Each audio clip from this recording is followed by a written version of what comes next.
Nigeria returned to democratic rule in 1999 under the presidential system of government after many years of military interregnum. And since then, we have had general elections conducted on 6 occasions up till the present moment. Welcome to Democratic Party this Thursday afternoon as we begin a new quarter, and that is why you will be getting to watch us now every Thursday 2:30 to 3:30 in the afternoon. My name is Tunde Shudeke, and on the program this week we'll be taking a look at Nigeria's democracy in perspective. That is our focus. How has Nigeria fared? How has Nigeria evolved in the last 25 years of democratic experience? This is perhaps the longest time that Nigeria will be experiencing such without any interruption from anywhere. I have 2 guests with me in the house. I'll be taking a look at this all-important topic together in the next 50 minutes or thereabout. To our immediate left is a consultant on media to Ogun State Governor. That's talking about Comrade Ifekayode Akinbode. You're welcome to the program. Good afternoon, TS. Good afternoon, Nigerians. And to compliment him is Dr. Olutayo Shobande, Olutola. Oh, sorry, Olutola. Yes. Olutola Shobande, Yes, sir. a Nigerian based in US and of course a public affairs commentator, someone who has keenly followed Nigeria's involvement in under democratic rules in 1999. You're also welcome to the program. Thank you very much, Mr. Shodeke. Okay, let me begin with you, Dr. Olutola Shobande. You are based in US, Yes. and of course you come home regularly to interface with people here to see what is going on. How will you, in your own assessment, rate Nigeria's democracy since the return in 1999? Great question, and thanks so much for the invitation, Mr. Shodeke, my fellow Egba brother. Unfortunately, I have to say that it started out very well. I remember former President Obasanjo started in 1999, and we had 8 good years of his government. And I believe when he left government, Nigeria had plenty of reserves and wasn't owing the IMF and World Bank and all this, foreign, And that was even the period the Paris Club had to their forgiveness. Right out, yeah. Right, and it seems we've had some great governors, but unfortunately, generally nationwide, things have been downhill. We can look at the exchange rate. I remember when I left for the US back in 1981, Naira was about $1.50. The money was that strong. We all know what the case is today. I give some credit to the President Tinubu, because I've always known him to surround himself with people that can manage funds. So we're seeing some sameness going back into just foreign currency. I get some dollars from the US, so it's to my advantage if Nigeria, if the Naira continues to spiral, out of control. But seems to be strengthening, and so I'd say whatever he's doing, I hope he continues to do. Okay, can you say we can stand shoulder to shoulder with America when it comes to democratic, because we try to fashion our democracy after that of US, and US has been having this experience for over 200 years.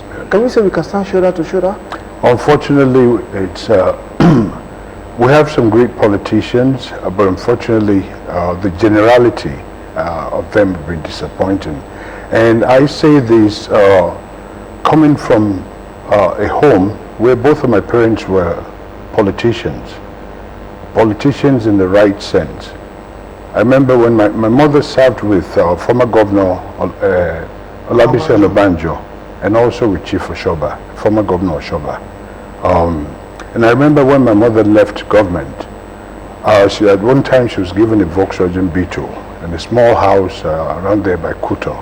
She gave everything back when she left office. These days, We have senators and ministers, driving around in 174 million naira allocation for some SUV. And I want to say that if you need that kind of security to serve as a governor, as a minister, as a senator, Nigeria cannot afford that anymore. So if you can afford to drive it, use your own personal money and buy it. Otherwise, we really need to go back to driving, government officials driving, regular cars. 504 Peugeot is what they used to drive, even Volkswagen Beetle. If you want to drive something fancier, just buy it, yourself. The country cannot afford it anymore. So invariably, you want to pitch your tent with parliamentary system of government, that presidential system of government is too expensive? Both are expensive. I believe our style back in the U.S. is probably a bit more expensive because as we see what's going on with Israel right now, and I hope we can touch on Nigeria and its absence, internationally, because Nigeria used to be very, very visible when it comes to representing the continent of Africa globally. Now nobody takes Nigeria seriously, and I hope that can change. I hope we can talk about Nigeria in BRICS, and also Nigeria not saying anything about the events going on in Gaza, with Israel, just going completely out of control, killing all these people. Oh, okay. I will come back to you, Dr. Shobande. Now, to Ifekade Akimbode, when we had the Second Republic, the likes of the then late Onabanjo, which he alluded to, what democracy was about then. But our concern now is to take a look at it from 1990 to present date. He has taken a swipe on what we have now, how the legislators, the governors, our leaders generally are not managing the resources to benefit the general populace. You have this new order as a politician. Where do you stand here on this old gamut of how we have fared since 1999 till present date? I think I'm going to start with the maxims that says that any good government should represent collective aspiration of the mass of the people. Government is enacted to meet the needs of the people, to serve the people, irrespective of party, religious, cultural, ethnic biases. But Nigerian nation, right from the time of independence till now, has largely been divided along ethno-political divisions and religious leanings. And those are critical factors that mostly determines the characters at every point in time takes over the reins of leadership. And when you have people who do not understand the needs of the people, when you have people who do not share the vision and the pain of the people at the helms of affair, you're beginning to get this kind of result. How do I mean? If you look at the political trajectory of Nigeria from the time of Awolowo, Azikiwe, Sardauna, Ahmadu Bello, Okotie-Eboh, and the rest, each of these characters are defined by their own distinctive ideology. Awolowo, as it were, because of his character and his exposure, believes in liberal democracy, believes in socialism, believes in touching the lives of the people, believes in using the resources available within his region to empower the people. And he did very well, as the premier of the Western region, using our own God-given resources, which was essentially farming and cocoa. So we have our forefathers getting maximum education through our resources, cocoa, and they were exposed to Western education through our resources. But what do we have now? We have, through the military dictatorship, centralized Nigerian nation through their self-imposed constitution. Because a constitution should be a referendum of the people, the mind of the people, what the people believe in. But today, the constitution that we still operate were handed over by the military with some bits of interjections here and there. And you look at the face of the constitution, we the people of Nigeria, where did we sit down to say that we decide the constitution? it was given by the military. So a lot of factors are there. Take for instance, in that constitution, how do we talk about our natural resources, the sharing formula? How do we determine state creation? How do we determine federal character? How do we determine a whole lot of issues that are begging for example, as a governor of a state, you have limitations to how much you can control the security apparatus in your state because they are not answerable to you and you are running such a constitution. As a governor, there are rules that are federal rules that even when the people are dying on those rules, you don't have such power to jump on to fix it. Otherwise, you are going to run into litigations. So a lot of factors are, as a governor, resources in your state will be tapped by the federal government and will be shared to some states who do not believe in your own vision. Take for instance the issue of VAT. There are some states in Nigeria who do not believe in alcohol. But when we make so much money through taxation by VAT, these people on the other region share this money. Meanwhile, the money are taxed from a certain region. So a lot of aberrations are there.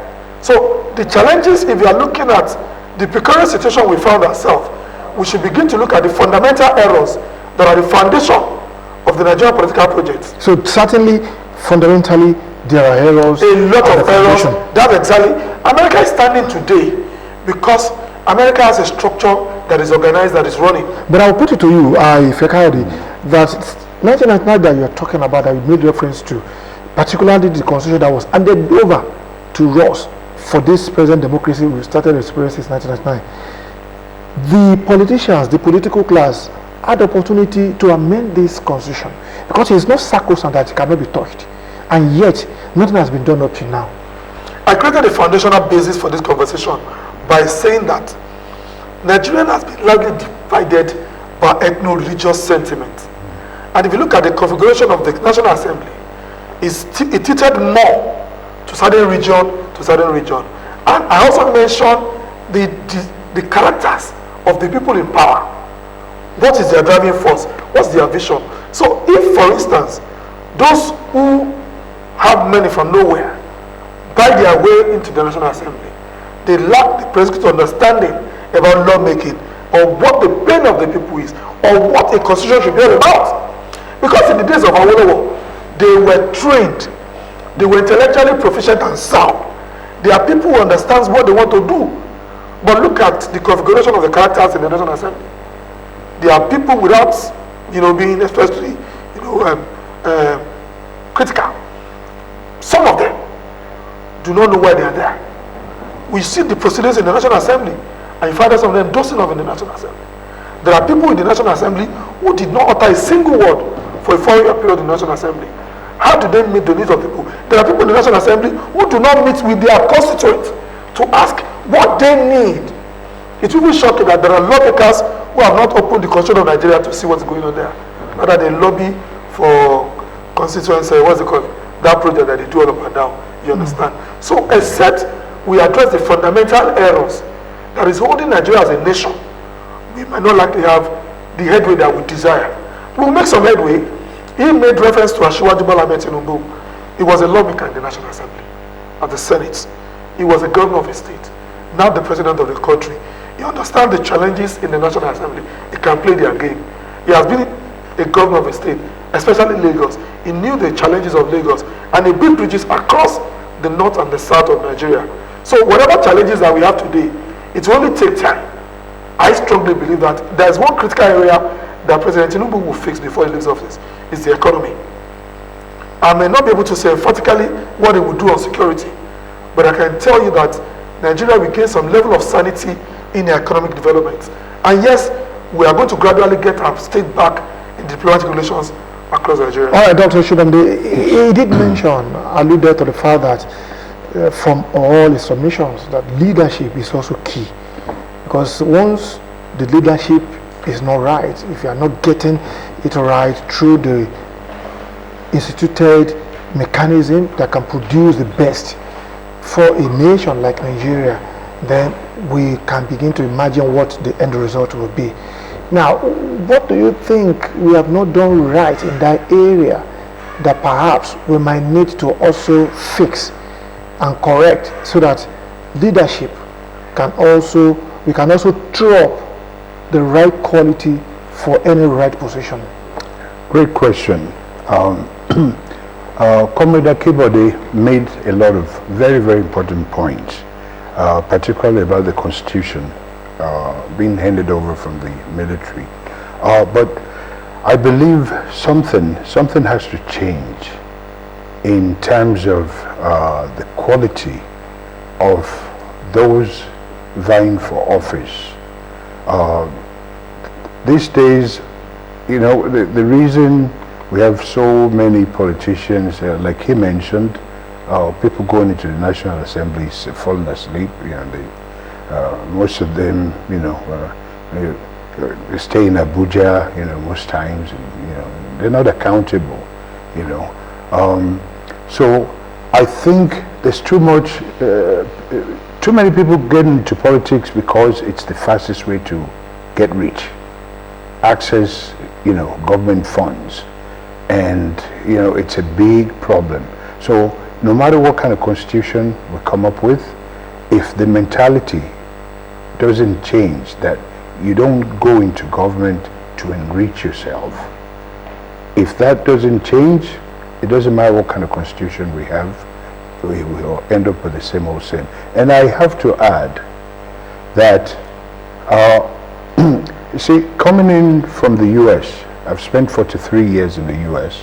I spend more time here in Nigeria now because I started my first pharmacy here at home, at Ake, through the grace of God. So I spend more time here, and I would hate to see a situation where, God forbid, we wake up one day and some mid-level officers just decide to rise up there. Enough is enough. This, you know, what kind of democracy is this? And it can happen. Look at Mali, look at Niger Republic, look at Burkina Faso. Yeah, because the military, whether we like it or not, they're the most disciplined people. There's something about being in the armed forces. They're very disciplined people. They're not going to allow Nigeria to go down because they just think the country has gone too far. So I have a serious warning for today's politicians. We have a lot of great ones amongst them, but today, if you're getting into politics to enrich yourself, it's not fair. And at some point, there has to be very, very serious penalty for people doing this. We have to get into politics for the love of people, to serve our people, not to enrich ourselves. Dr. Chibade, it takes two to tango. Yes. Because as we are talking about the leadership, the followership is also key, because it's among the followership that the leadership will emerge. Those that will lead from the local government level to the state and the national. Now, what role too do you think the followership also needs to take up? Because at every election, that is where the followership has the power. That's vote that you have to cast to elect. We know that the political class will have done their own abracadabra, if I may put it that way. You know, the money charge is on the high side. You can imagine somebody wants to become a governor buying nomination form for almost 100 million naira. Definitely, that is telling you a story on his own. So the followership also has a role to pick up here. How do you want the followership to also play their part under a democratic dispensation that will give Nigeria that face value among the international community? Yeah.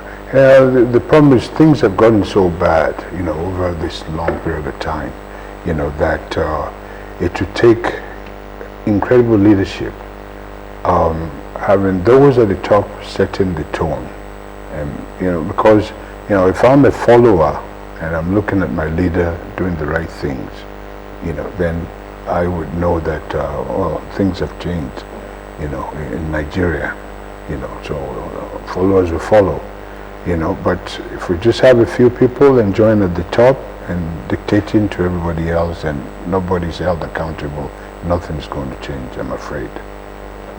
Okay, all right, I'll come back to you. Comrade Akibode, yeah, cascading are democratic experience from 1999 till date, will you say Nigeria is on the right track? Are we moving in the direction that we ought to be? I mean, knowing fully well the foundational factors that you identified, and we are yet to fix them, or we are fixing them, we are not through with them yet. Can Nigerian democracy ever get to that level that the international community can make a reference to you, or can become a model to other nations, particularly within the African context? Thank you, T.S. I'm sorry, I may have to disagree a bit with Dr. Shobande. Well, he spoke from the heart about warning the political class not to allow the military, to truncate the democratic process. But to some of us, and I knew you were part of us, at some level of intervention at the student level, the struggle for the enthronement of a democratic process, what we went through, a lot of arrest, detention, incarceration, brutality. And I want to say here that the worst form of democracy is better than the very best of the military government. Once your liberty is taken away from you, you have lost everything. And that's exactly what the military represents. And ironically, the military has also been politicized. We have seen a lot of military generals being prosecuted for stealing money meant to buy arms and take care of the welfare of their men and officers. So it's a Nigerian thing. It's not limited to the political class. However, what we need, if I want to say, is two ways. One is that we need a new reorientation to create a new Nigeria. When characters like you, whom God has blessed, who grew up through the political process of parents who are satisfied by what they have, who have conquered the world. Now, at this point in time in your life, whatever aspiration you have is no longer about building a house or buying cars, but making impacts, which you have done as an individual. That's exactly where the genuineness of the voter should come into play. Now, because I've tried a couple of times to run for office, and the tragedy is that anywhere you go, they will ask you after all your grammar, Kilomua. Yes, sir. And once you don't have it, irrespective of the level of brilliance, ideas, or seriousness, or your background, your pedigree, somebody who did Yahoo, sorry to use that word, or somebody who did financial fraud, but has enough money to throw around, will be supported against somebody who is genuine about serving them. For instance, since I was born, all of my life, over 5 decades ago, I have never lived anywhere. I have never stayed anywhere. I've lived all my life in Abeokuta. But you have seen people who come from anywhere, they have money, they will contest against you because they have the money. Buy car for this leader, build up for this leader, go to market and give them money for trading, go to church and buy them drum sets, buy them cars, go to mosque, give them money, and before you know it, the person gets endorsed. So the political classes should still be blamed for that. So now you want a change that is paradigm in development of a nation. You can't get it. So the issue is the attitudinal change from our people. The power of the people is mightier than the power of the God. If today the entire nation rise in unison to say we are tired of a particular leader, the leader is gone. Just as we had in Senegal recently. You look at what the young people have done, and I've challenged a lot of people beyond social media noise and all of those things. Come home and put those things into use. They say that what is that in politics? Look, in your polling units, if all the young guys are there and stayed by the polling booth and cast, nobody can take anything. Forget about God. They have tried it inside the polling unit. It did not work because they will be resisted. But the compromise is there because of monetary inducements. So the issue here is that 1, the voter must change the attitude. 2, our leader must also know that beyond the call for monetary intervention, that a day will come that even the creator will take away the life and the breath. We have seen people who ran governments 79-23. I'm not sure any of them is alive till today. Maybe in Wobodo. Among all that class, in 79-23 class, maybe we would have won earlier somewhere. Virtually everybody is dead. So what is now, we discuss about them is history and the impact they made. Victor Olabisi Onabanjo, Adekunle Ajasin, Kayode Lateef Jakonde, and the rest. Bolaige. and the rest. So history is a better judge of human action. Whatever we do today, we become history. And they talk about George Washington today. It was the impact he made. And as of recent, Barack Hussein Obama. So whatever he made, whatever impact they made, will be ultimately what we decide. So as an individual, as a person, my driving force is that if I can't remember, when you die, what will people say about you? And so the thing is that I want to be known, one, first for my profession, because I'm a PR and journalist, that he made impact on that job. And in service to community, he did whatever he can do within the available opportunity. That exactly should be the drive. Once those tools are there, and our religious organization should stop patronizing the political class and stop taking money from them. Stop giving them chieftaincy titles that they do not desire. Because these things, because some people see their pastors as their Lord and Savior, and whatever they say to them, they believe hook, line, and sinker. Some people believe in their imams. So all these political leaders go through these channels to get endorsements. So we need to check ourselves. Our CDAs must be able to rise. Look, if all the CDAs in Ogun rise and say the next governor will be Tunde Sojoke, they own their communities. They know all the polling booths. They know everyone living in the communities. And they say this political party, this is the character winning. Will anybody defeat you? But you are not a religious leader. Should I also believe you that you are prophesying that I will be the next governor of Ogun State? Look, every of the man desires. Yes. If you desire and you mean well for the people, it will come to pass. Okay, that's apart. Just on a lighter mood, we are still looking at that evolving democratic rule in Nigeria. How Nigeria has fared to present day and taking it forward. Critical appraisal of it. Yeah. In 1999, Olusegun Obasanjo came from the prison to be the president of Nigeria. Some people who argue said that it wasn't the choice of we the Yorubas, because at that time we were pan-Yoruba through the AD, and he was elected through the PDP, which were predominantly the northern and the eastern part of Nigeria.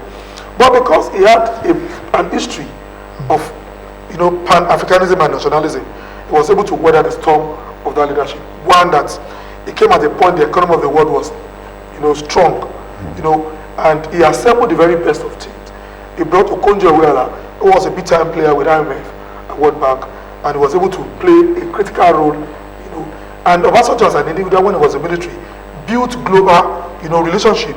Was a friend to Jimmy Carter and countless African leaders. So after he handed over as the first military man to recruit power, the international democratic community accepted him. So he was playing a global role in the absence of Nelson Mandela. So he was able to use his international clout to get a lot of attention and investment to Nigeria.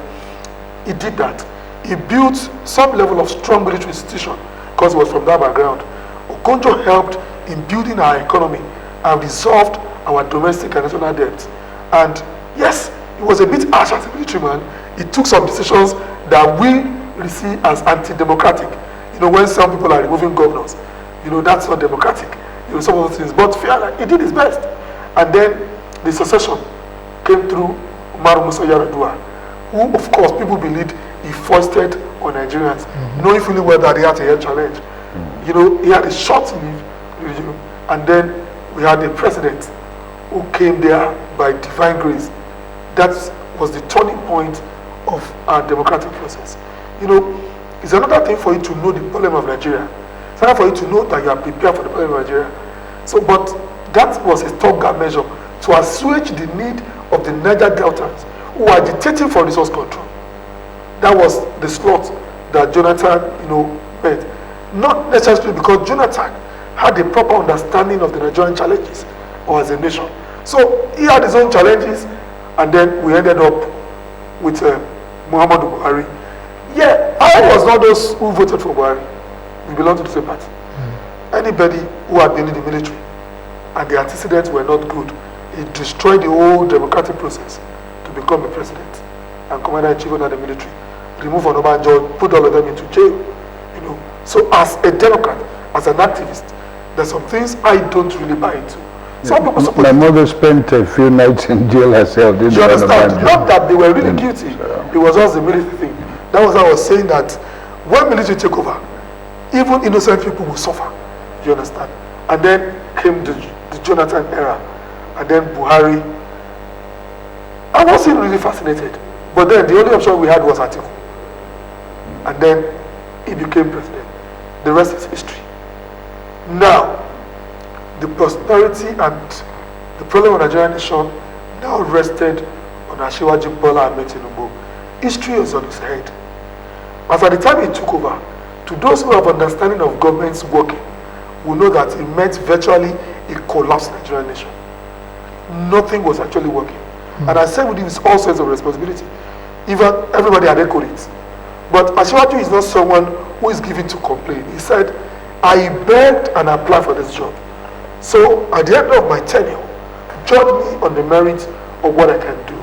And don't also forget that there are characters who benefited from Buhari's regime, who are now rising against Tinubu's fundamental policies. In the history of Nigeria, a lot of monetary policies to combat a national crisis in the economy are going on under Tinubu. And it's been stepping on stones. That was why you find that we had artificial, spiraling of our currency. People deliberately are holding it to create crisis for him. So when they create crisis for him, they feel that the people will rise up against his government and it will revert back to the old order where they will continue to benefit. But I thank God that he stood firm. And I know that as a matter of time, this regime will come out of this doldrum and Nigeria will be better for it. All right, Dr. Shubade, in 2015, there was a political watershed as we take a cursory look of our democratic rule from 1999 till date. And that was one issue or one important facet of our lives that many Nigerians, even till today, even the international community, still believed how do you do it? I mean, do it then. But fortunately, it happened and the old exercise went smoothly. Nothing to point to as having to threaten that exercise then. And I'm talking about winning election from an incumbent president and opposition coming into power through the electoral process. So that means the electoral process to a level can be adjudged to be free, fair, and transparent. Now, how your own assessment also take a look at that, the electoral process, as Nigeria's electoral process also evolved, because that is the key ingredient of any democratic rule. Once the electoral process is not too smooth, not too okay, then you can begin to imagine what will happen. We saw the use of manual accreditation to card reader, from card reader now to what we used the last election in 2023. So, and even from there, we have also incorporated the use of internet, online things, and the likes and the likes. So, what's your assessment of all this? Very interesting question. 2015, we're talking about the change from President Jonathan to Buhari. I was in my base in the US. At the time, I belonged to one of about 30 fellow professionals, all professors and just people with doctorate degrees. We called ourselves Nigerian professionals in the US for Buhari. The reason I joined them, they invited me and I happily joined. We were very concerned, from overseas watching Nigerian affairs, we were concerned about the corruption, the rampant corruption in the country. And that was why we joined. We had many sleepless nights, I was writing and communicating, some of the top government officials, people that later served very closely with President Buhari. We communicated with these people regularly, almost on a daily basis. So we're very happy, when he became president, because we thought he would come in and, help turn things around, at least keep the corruption in check. But what happened over the 8 years of his administration is just unbelievable. There was a lot of ethnic politics that seemed to come in, and it just seems to be, okay, if this ethnic group is in, I gather my people. When Jonathan was in there, a lot of our Igbo brothers and sisters, fared better. Then, President Tinubu is there now. If you're Igbo, Hausa, wondering, okay, will my people, benefit under this administration? And fortunately, Tinubu is not like that. Tinubu tries as much as possible to pick the best and the best, and I like him for that. This is a beautiful country. From the north, south, east, west, central, this is a great country. And you wouldn't know it until you spend enough time overseas. When you're in the US, if about 5 or 6 different Africans stand around somewhere, and they say, where are you from? I'm from Ghana. Where are you from? South Africa. Where are you from? When they get to Nigeria, they hold on a little bit. They never know what to expect, because we are to the extremes. Could be dealing with the brightest person, but then we have the hush puppy type situation. So, but generally people respect Nigeria.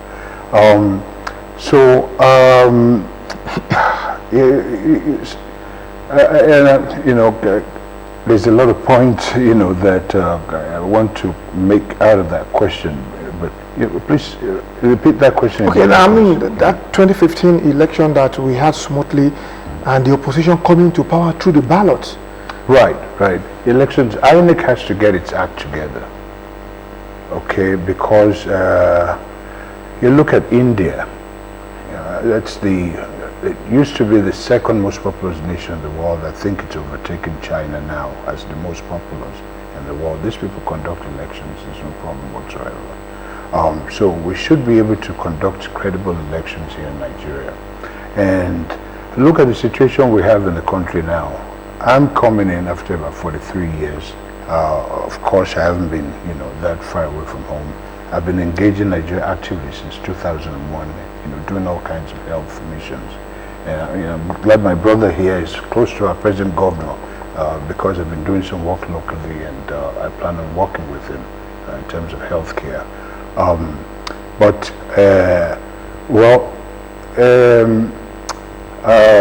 INEC has to get serious. We should be able to have credible elections here in Nigeria. And I don't think it should be that difficult. So you've got 3 major parties now: APC, PDP, and the Labour Party, pretty much. And I'll be very, very honest. I'm a great supporter of President Tinubu. As a voter, Nigerian voter, I wouldn't have voted for President Tinubu during the elections. Not because I don't like President Tinubu. I like him. I don't know him personally, but I remember when, the Deputy Governor, Femi Pedro, sat with him. I'm pretty close to the family of Femi Pedro. And, a lot of that serve with him. I know anything Tinubu touches turns gold.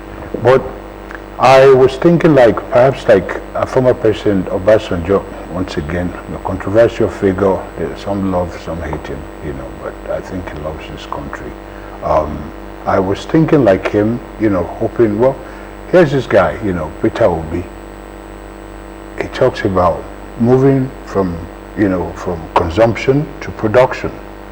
I believe so much in that, because that's the only real way we can really do something. We'll come to more details on that, Dr. Shubandi. And now, if I can, as I said the other time, the electoral process is a vital ingredient of any democratic republic. That is what will determine where the pendulum will swing and the likes of that.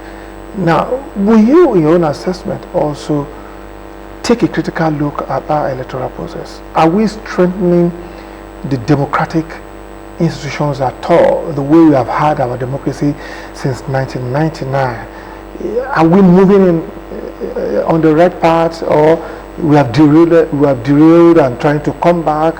Or what do you think we need to do, and how do you see Nigeria evolve in the next general election and beyond that?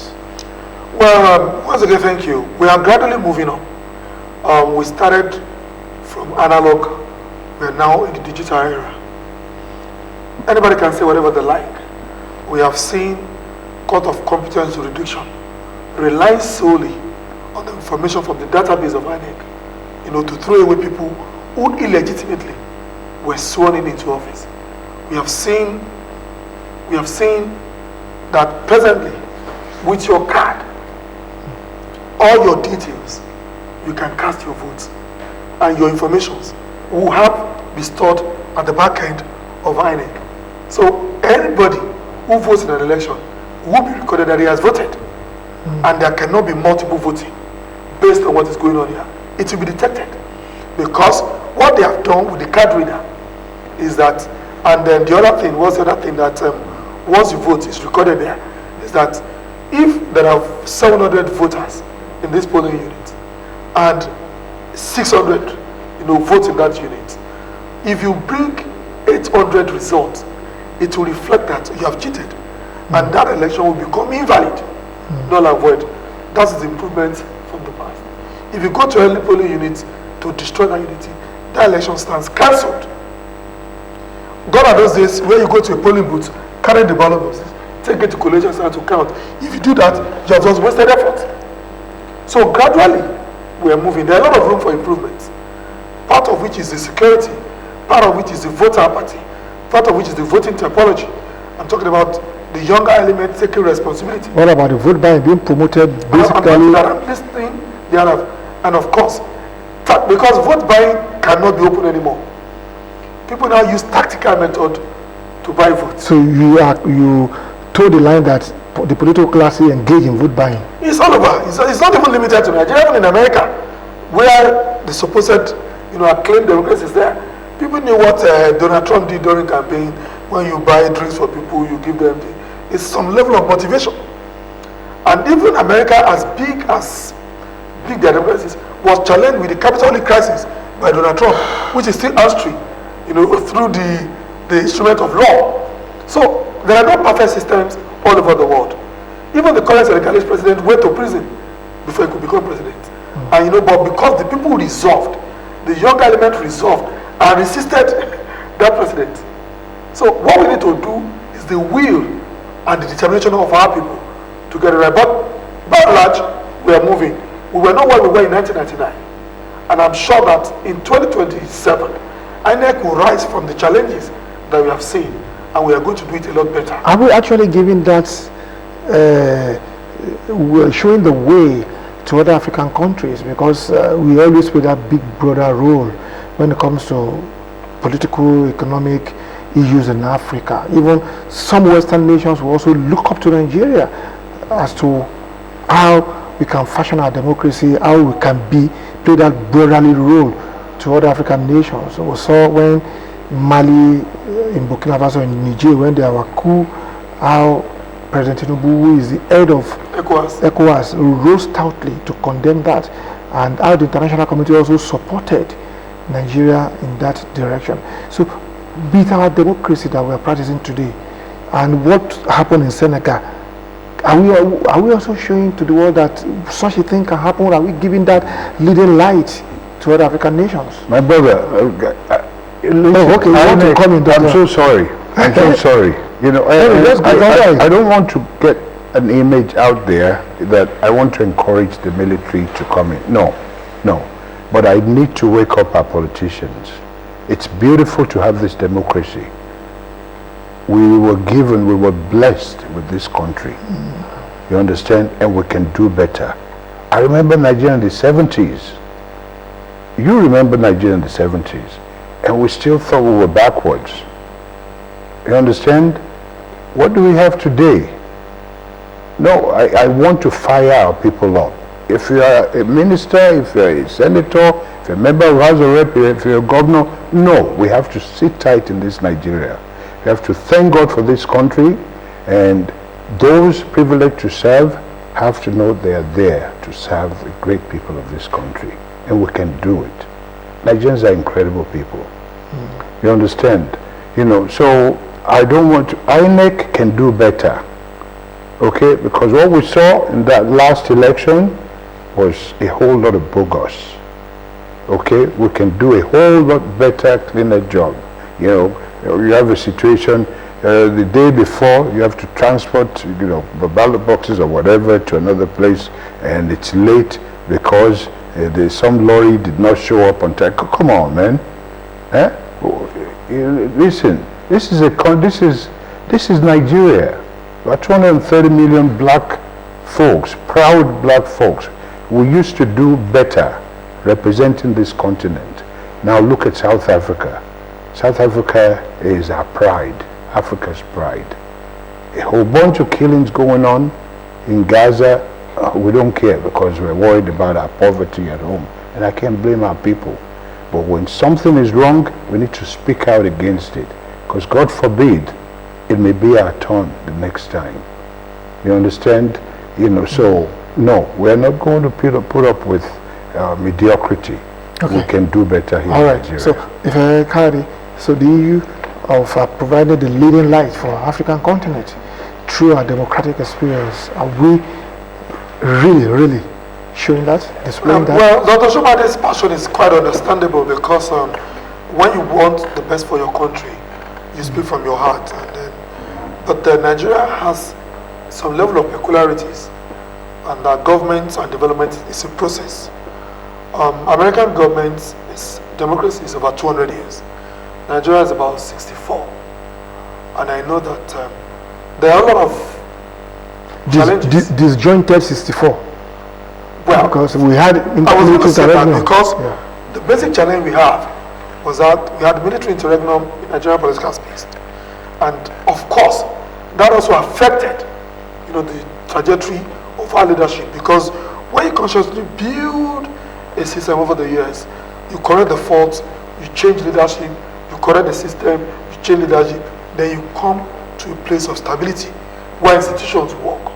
With all the challenges that we have, I want to say emphatically that Nigeria has not fared badly.